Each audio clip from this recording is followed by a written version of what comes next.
Hands down, the most common question I get about cold calling is this one: should I leave a voicemail?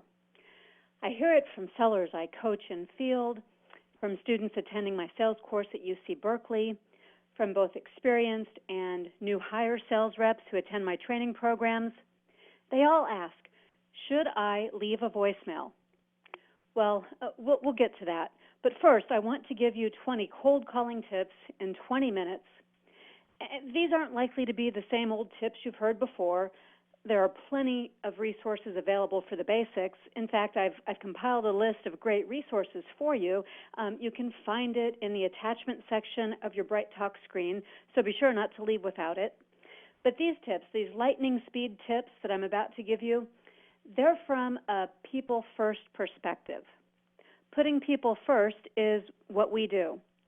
After all, every sale starts with a connection, a person. Cold calling, it seems like it has a tendency to overlook that critical factor. But before we dive in, let me properly introduce myself. I'm Deb Calvert, author of the bestseller Discover Questions Get You Connected and of the award-winning blog Connect to Sell. I train and coach salespeople and sales managers about establishing and maximizing connections with buyers, and I conduct research with buyers to understand what they want from sellers. Speaking of connections, please connect with me on LinkedIn or Twitter or Google+. You'll see my handle on screen along with my email address. And I want to tell you that I also work in the leadership space as an executive coach. See, it's those two disciplines, sales and leadership, that converge in my current work, which you may know is the movement to stop selling and start leading. Like most of my work, it's also based in research with buyers. And one thing we know from that research with buyers is that they do not want to be sold. They don't want to be sold. That's why they resist sellers. They dodge your calls. They don't return your messages. One more thing we know from buyers directly is that they do want to be led. They want to be inspired and challenged and enabled by people who are willing and able to lead them. When sellers stop selling and start leading, they are far more effective with buyers. And that's true even in the very first encounter when you are cold calling a prospect. When it comes to routine cold calling, I would have to say that yes, indeed, all those things listed on screen would be true, at least to someone who buyers are avoiding. But the activity of cold calling, when it's done artfully by someone who is clearly going to lead a buyer to a new and improved situation, well, that changes everything. For a leader, cold calling is current, essential, it's exciting, effective, and it's a high-value use of time for both parties. And that determination, it's entirely up to you. Like everything about leadership, you get to choose. In selling, you'll choose whether or not to step in and demonstrate your leadership with your buyer.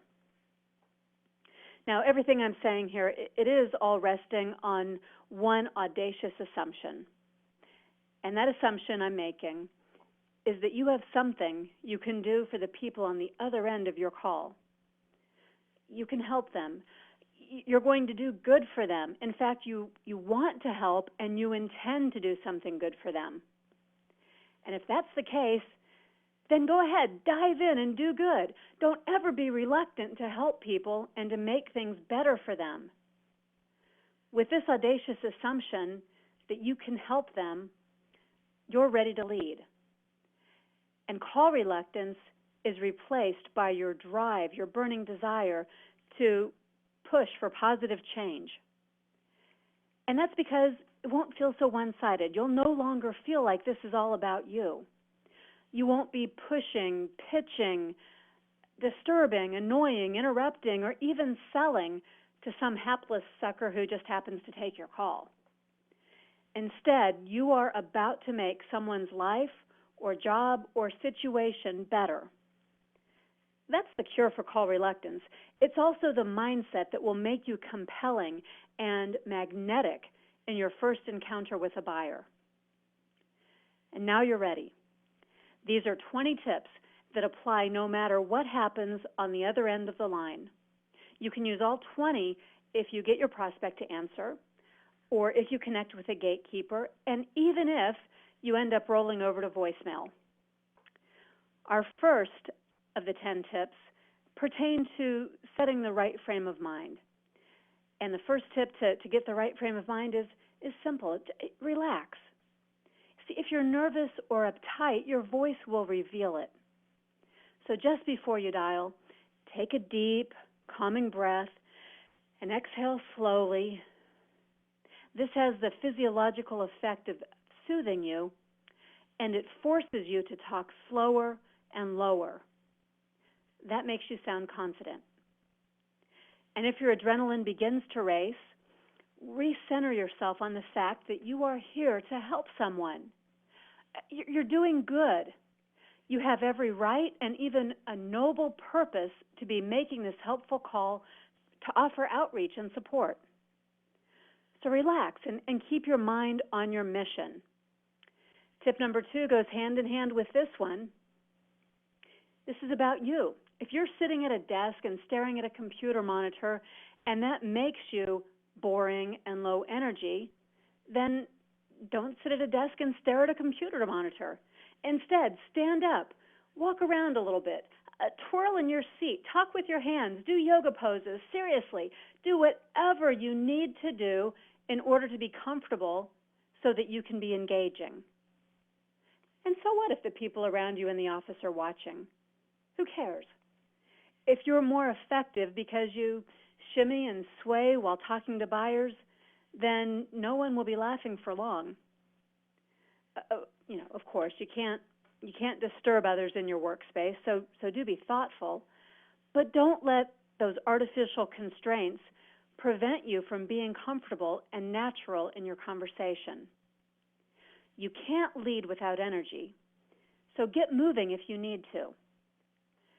Now, before I move into the next 5 tips, I'd like to tell you that these are the 5 exemplary practices of leaders. These are evidence-based, and they're proven to make anyone who leads more effective. We know from 30 years of research that people more willingly follow those who exhibit these behaviors. If you'd like to know more about all of that research, check out the Leadership Challenge. That's the body of work by Jim Kouzes and Barry Posner. Incidentally, that's the body of work that is also the foundation for the Stop Selling and Start Leading movement, too. Now, the first exemplary practice of leadership is to model the way. Leaders lead. They model to others what they'd like to see others doing. So to lead your buyer, you'd want to give something before expecting to get something in return.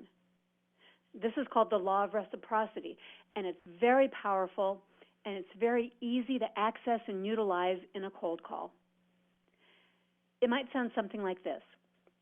You'd be giving sincere and simple appreciation at the very beginning of that cold call, or even in a message, and you'd say something like, "Hello, Lisa, this is Deb.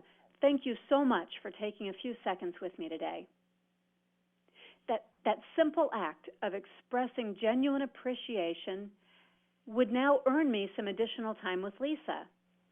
I've given her appreciation. She's willing to give me just a little bit of time in a reciprocal social constraint that we all automatically play into. She's going to give me enough time to explain how I can help her, enough time to build up some additional credibility and to begin demonstrating that I'm trustworthy. As a leader, these 2 elements, credibility and trustworthiness, they must be modeled. That's because people follow credible and trustworthy individuals. If they can't believe the messenger, they'll never believe the message. As we continue adding tips, you're going to see that several of these will boost your credibility and your trustworthiness. So the second practice of exemplary leaders is to inspire a shared vision.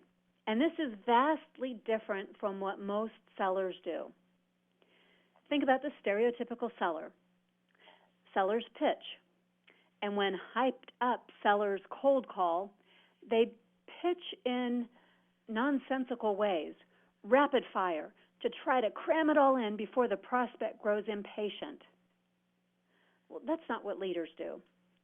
Leaders don't pitch. They appeal to others by painting an exciting picture of the future.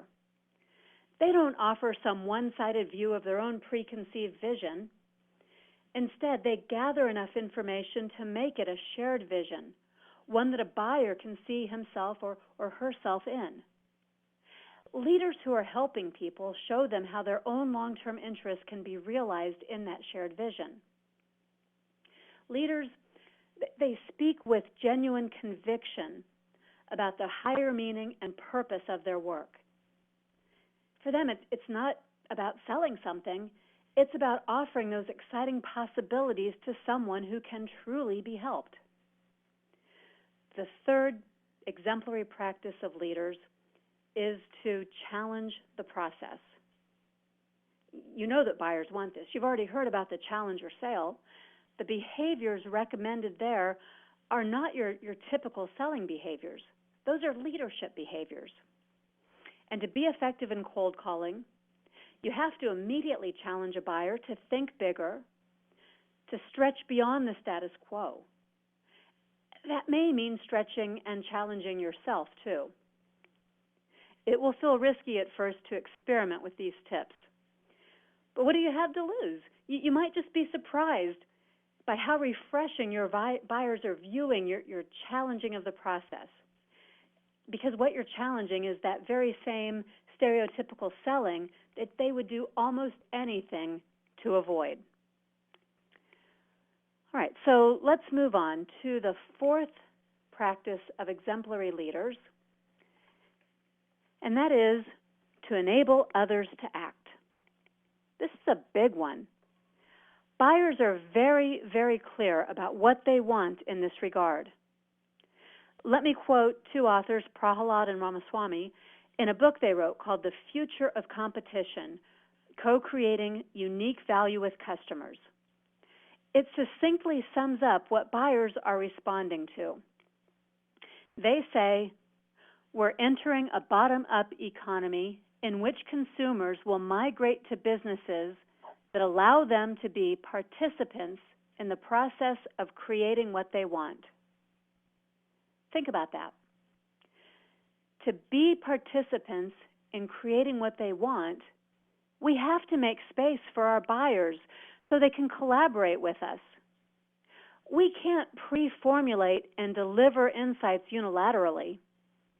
Instead, we need to seek input from our buyers and enable them to participate in co-creating insights with us. Right in the cold call, you need to lead by enabling your buyers in those ways. Now, don't worry, some of the upcoming tips will clarify and explain how to go about doing that. But last but not least, let's cover the fifth exemplary practice of leaders, and that is to encourage the heart. And that may sound a little strange when you think about a typical seller-buyer relationship, but let's break it down. To encourage the heart means to pour courage into, to bolster the emotional response and to embolden your buyer by creating that emotional connection. Even the act of listening well can encourage the heart of your buyer. If you're affirming and encouraging versus making the transaction a win-lose proposition, you'll be encouraging the heart of your buyer. If you recognize and reward a buyer's openness and their contributions to the process versus skipping over that and failing to acknowledge each and every forward step they take with you, if you do that, you're encouraging the heart. And, you know, we all expect this from all of our leaders. When we assume a leadership role, we should give just exactly like we would like to get that encouragement. And it's no different as you are leading your buyers. In fact, that's a good segue to tip number 8. Buyers are human, and so are you. And as a human leader versus a robot seller, you can do things differently, and you'll be far more effective if you do. Let the real, true you shine through in your cold calls. Don't rely on some script that somebody else wrote that begins to sound tired and worn out. Seems like you're reading. It's becoming a barrier between you and the buyer. Don't treat selling and cold calling like a numbers game, which will force you to race through calls and distance yourself from each and every buyer. And don't go to the opposite extreme and end up being cheesy by proclaiming some fake or exaggerated connection.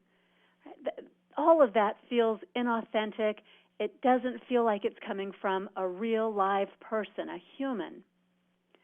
Cold calling, like all of selling, is a human-to-human interaction, one where you're aiming to help your buyer. And as a human aiming to help your buyer, you want to focus less on being interesting and focus more on being interested. It's the old maxim, seek first to understand and then to be understood. In cold calling, getting your buyer to share information is always a huge step forward. So the more you talk, the less the buyer talks. That won't work. Let's flip it. Don't let your nervousness or your fear of losing that live connection get in your way. Remind yourself that you're conducting this conversation for a purpose, to help somebody. And before you can help, you need a connection with that person. And they will only connect with you if they know you're interested in them, human to human. Okay, so speaking of the aim of the cold call, let's talk about that even more directly. Tip number 10, getting into the right frame of mind. Do know your objective. Know that it's not to make a sale, not initially, and it's not to cram in your whole sales pitch rapid fire. What's the point of that? The point of a cold call is to earn more time with the buyer so that you can develop a relationship and learn more about their needs and proceed to the close of the sale later on. You've got to open it up before you can close it up. By now, I know some of you are wondering, how can you demonstrate your desire to help if the buyer won't give you time? After all, these are the very same buyers who have become conditioned by sellers who waste their time and offer no value. So we'll shift now. Let's use our last 10 tips to get a little bit more tactical and practical. In tips 11, 12, and 13, we'll talk about how to move past those instant objections that buyers make to cold calls. Starting with this one, the classic, and it's not even true. People say they don't have time, but the truth is they do. We all do have time for something that will help us. The only problem is that your buyer doesn't yet know that you're here to help. So you've got to deal with this throwaway objection, this automated response, before you can proceed. Now, if you're like most sellers, you may have a tendency to accept this objection and to try to get a callback time. If you're going to use that strategy, I'd like to recommend you do it just a little bit differently. Take command and be a leader. Say, what I have to discuss with you is very important and will help you, so let's set up a time to talk in the near future. Don't say, can I call you back tomorrow? Because it's a waste of your time to place multiple calls and to send multiple emails trying to reestablish the connection that you have right now. Seize the opportunity while you've got it. Do get an actual appointment. Send an Outlook or other appointment planner to lock it down on your buyer's calendar. And by the way, be sure to keep that appointment because your credibility is demonstrated by your actions, not your words. You should always follow up as promised if you hope to be seen as a leader. I'd like to point out that there's an alternative response. And this one fleshes out whether or not time is the only issue, or if it's just a smokescreen to make you go away. If there's a secondary objection, you're better off to get that on the table right away, and you'll also get the buyer talking by using this technique. So if the buyer says, this is not a good time to talk, you would say, oh, thank you for letting me know that. Tell me honestly, if this was a good time, would you talk with me about your needs for blank? Fill in the blank with whatever needs you're going to meet, of course. And when you ask that question point blank, they're either going to say yes, and you'll make the appointment, or they'll say no and give you another reason why they wouldn't proceed with you. And then you get to probe that reason, and you're prepared to come back to that objection when you talk again. For now, though, you can simply say, it's good to know that. I'd like the opportunity to address that and to help you at the same time. When can we meet? Then there's that other common refrain, the objection that is often premature, where the buyer says, I'm not interested. Think about that for a minute. This is a cold call, your first connection, the first few milliseconds of that connection. And this is not even really an objection. It's just a statement of fact because, frankly, why should anyone be interested before you give them a reason to be? So acknowledge that. Don't be defensive. Don't ignore it. Don't talk over it. Don't try to proceed in spite of it. Instead, this is a great opportunity to connect, to have a little bit of a laugh together. I like to say something like, when they say, I'm not interested, I like to say something like, well, I understand. I wouldn't be interested either unless I knew. And then I have an opportunity to introduce some additional information that will prompt some interest and engage the prospect in some great conversation. Any other objections that you're hearing right here at the onset of a cold call, those are likely to be misperceptions. I would suggest thinking of them as invitations for information, invitations to go ahead and continue this dialogue. After all, they didn't say no and simply hang up on you. They chose to invite you into a conversation. Let's say that they tell you, I have a contract with your competitor. Well, that's an invitation to learn more about the competitor and that contract and your buyer's timeline. And as you're gathering those bits of information, you might be able to find ways to sell peripheral products or service enhancements.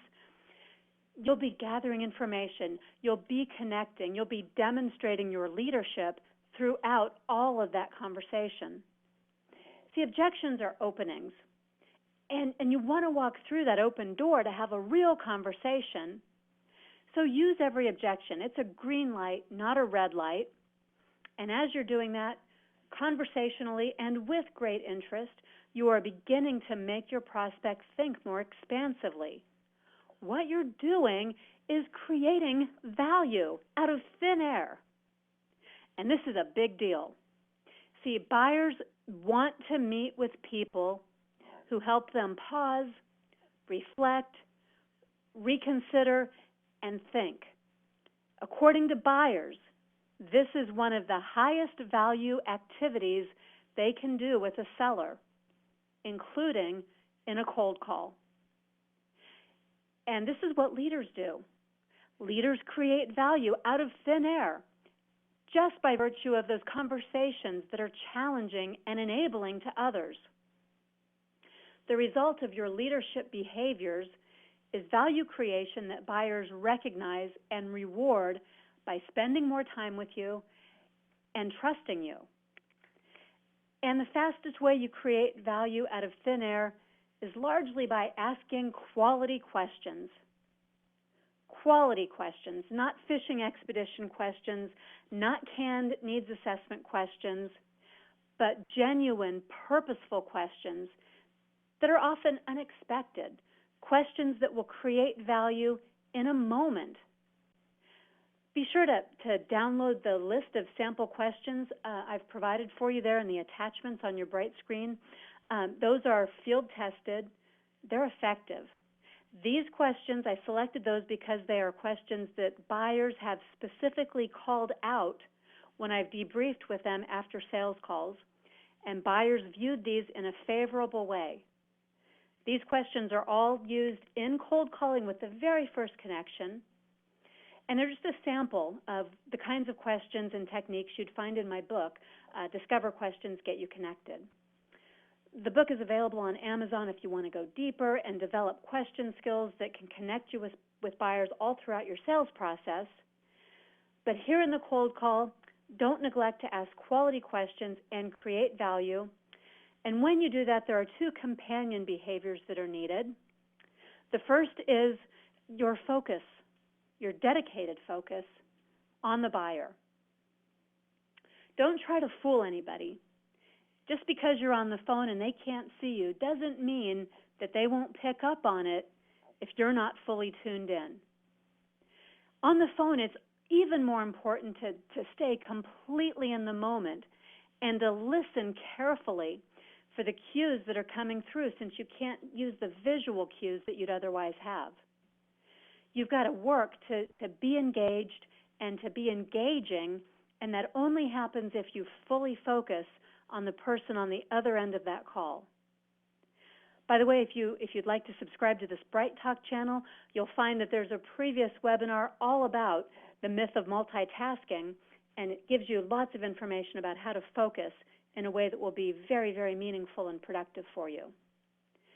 But the second behavior that needs to accompany questions that are asked in a cold call is that you have to actively listen. Effective leaders are really, really good at this. They work at it to be good.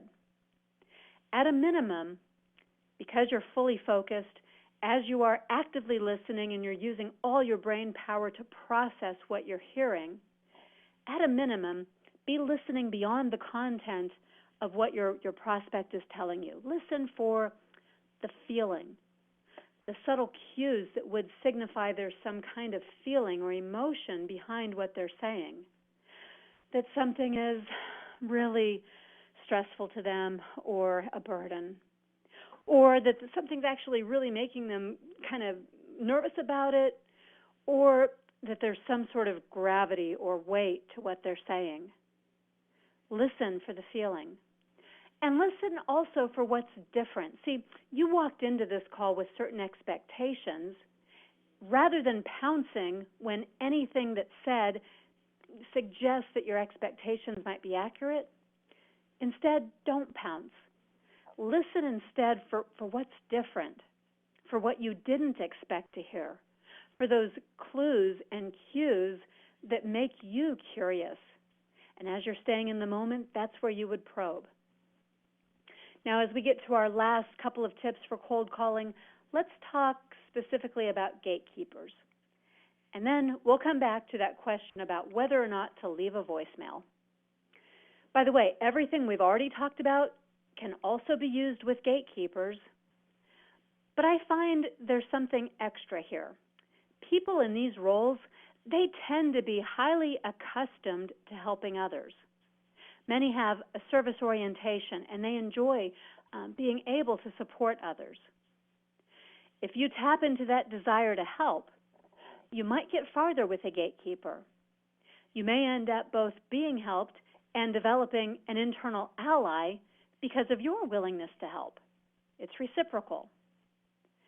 To ask for help, have the humility to learn from the gatekeeper and to ask for help. And this, remember, it's going to be quid pro quo because you'll reciprocate by helping this company. You may even help the gatekeeper as you enable and encourage her or him too. So you'll ask for help, you'll ask for advice, you'll ask for confirmation of the research you have or the assumptions you've made, and you'll be sure to let the gatekeeper know that your intention is to help, and you'll get through by demonstrating how you're different from all those other sellers. That's not how your product is different, but how you personally are different. And I can't emphasize this point enough. It's extremely important to differentiate yourself. Don't you dare act like all those other cold call sellers. If you will stop selling and start leading, You will differentiate yourself. It's surprising just how quickly that differentiation is noticed by a buyer.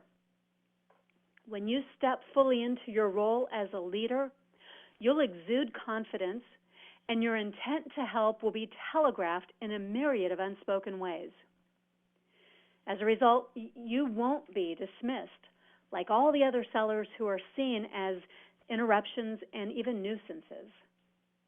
If you follow these tips, buyers will respond differently to you. And when they do, have some fun in your cold calling. The very best prospectors and business developers, they enjoy cold calling. They learn to enjoy it because they learn how to relax and how to follow all these tips so they will be more effective. And they find their work to be more gratifying because they're helping others. Now, the only thing remaining is to answer that burning question, should I leave a voicemail? My answer is based on observations with sellers. It's not an absolute because I have seen exceptions. But for the vast majority of us, the answer is yes. Please, leave a voicemail. Here's why. If you leave a voicemail, you're more likely to get a call back than if you don't leave a voicemail. If you leave a voicemail, your confidence, your professionalism, and your skill can shine through. And don't forget, every contact, even a voicemail contact, is a chance to differentiate yourself. So leave a quality voicemail, one that takes these 20 tips into account, one that poses a thought-provoking question that creates value and instantly differentiates you from all the other sellers who have called. And you don't have to leave numerous voicemails, but you do want to leave one or a few that build interest and awareness and brand you as a seller who is going to create value, a seller who is going to be worth spending more time with. After all, you're here to help. So, of course you're going to leave a voicemail because that's where it starts. You want to begin helping just as soon as possible. Now, I do see we have a couple of questions here. Let me see if I can take these. One is, what is the stop selling and start leading movement? Well, we didn't get to really talk a lot about that, but it is gaining momentum, and it is all about some of the things we've talked here, the behaviors of sellers and how you can become more effective with buyers. There's a lot out there. I tell you, the best thing to do to learn more about the stop selling and start leading movement is to do a simple Google search. You'll find lots of webcasts and podcasts and webinars and videos and articles out there. So just Google it by name, Stop Selling and Start Leading. I see a couple of comments here about getting the slide deck and recording. If you do subscribe here to Bright Talk, or even by virtue of attending, yes, you will be able to access this on demand. It takes about an hour after we conclude before that on-demand recording will be available. And a couple of you asked for a volume check, which I did do throughout the call, and I apologize if the volume issue was occurring and we didn't get it fixed. Well, with that, don't forget those downloads that are available to you, and don't forget the book, Discover Questions Get You Connected, on Amazon. Please do connect with me. Let me know how these tips are working for you. And if you're looking for additional sales training or coaching, let's talk. Every sale starts with a connection, and we know here at People First Productivity Solutions, we know firsthand from buyers how to make those connections.